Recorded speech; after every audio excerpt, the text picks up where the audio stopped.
আধিপত্য বিস্তারকে কেন্দ্র করে নরসিংদীর দুর্গম চরাঞ্চল আলোকবালিতে নিষিদ্ধ আওয়ামী লীগ ও বিএনপির সমর্থকদের মধ্যে সংঘর্ষ হয়েছে। এতে গুলিবিদ্ধ হয়ে বিএনপি কর্মী ইদন মিয়া নামে একজন নিহত হয়েছে। আহত হয়েছে কমপক্ষে ২৫ জন। এদের মধ্যে ৩ জন গুলিবিদ্ধ হওয়ার খবর পাওয়া গেছে। তাদের মধ্যে ২ জনকে ঢাকা মেডিকেল কলেজ হাসপাতালে পাঠানো হয়েছে। ১৮ সেপ্টেম্বর বৃহস্পতিবার ভোরে সদর উপজেলার নরসিংদীর দুর্গম চরাঞ্চল আলোকবালিতে এ সংঘর্ষের ঘটনা ঘটে। এ ঘটনায় সংবাদ সংগ্রহের সময় সাংবাদিকের ওপর হামলা চালায় নিহতের স্বজনরা। বান্ডেল থাকলে প্রতি সেনমানিতে টাকা বাঁচবে। বিকাশ সেনমানি বান্ডেল কিনে জিতুন প্রতি লেনদেনে। পরে তাকে উদ্ধার করে হাসপাতালে চিকিৎসা দেওয়া হয়। এ ঘটনায় সাংবাদিক সমাজে অসন্তোষ বিরাজ করছে। নিহত ইদন মিয়া আলোকবালি ইউনিয়নের মুরাদনগর গ্রামের বাসিন্দা। তিনি বিএনপির কর্মী, ইউনিয়ন বিএনপির যুগ্ম আহ্বায়ক নোয়াব আলীর সমর্থক। পুলিশ ও নিহতের স্বজনরা জানিয়েছেন, এলাকায় আধিপত্য বিস্তার ও মেঘনা নদী থেকে বালু উত্তোলনকে কেন্দ্র করে সদর উপজেলার দুর্গম চরাঞ্চল আলোকবালি ইউনিয়ন আওয়ামী লীগের সভাপতি অ্যাডভোকেট আসাদ আলী গ্রুপের সাথে আলোকবালি ইউনিয়ন বিএনপির যুগ্ম আহ্বায়ক নোয়াব আলীর সাথে দ্বন্দ্ব চলে আসছিল।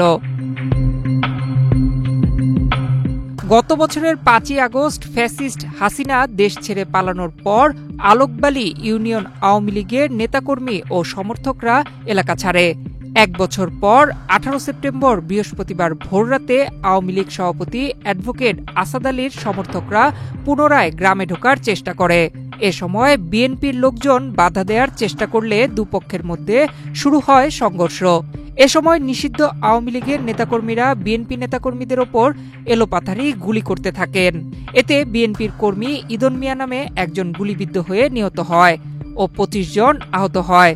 গত ৫ই আগস্ট শেখ হাসিনা পতনের পর স্বৈরাচারের দোসররা দেশ থেকে পলাইছে। তারা বিগত বছর আওয়ামী লীগের আসাদ বাহিনী আর দীপু বাহিনী মানুষের উপর অত্যাচার নির্যাতন করছে। তাদের অপকর্মের কারণে তারা দেশ ছেড়ে পালাইছে।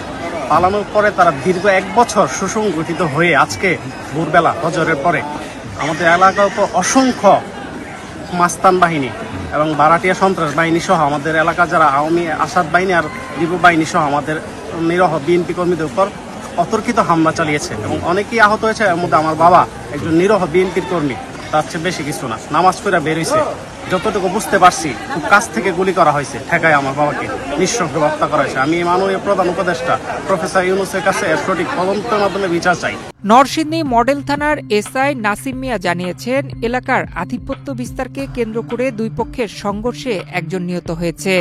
এ বিষয়ে আইনগত পদক্ষেপ নেওয়া হচ্ছে। আমি হাসপাতালের অনুযায়ী রেজিস্টার অনুযায়ী একজনের লাশ পাওয়া গেছে ব্রড ডেথ আর ৩ জন ইনজুরি।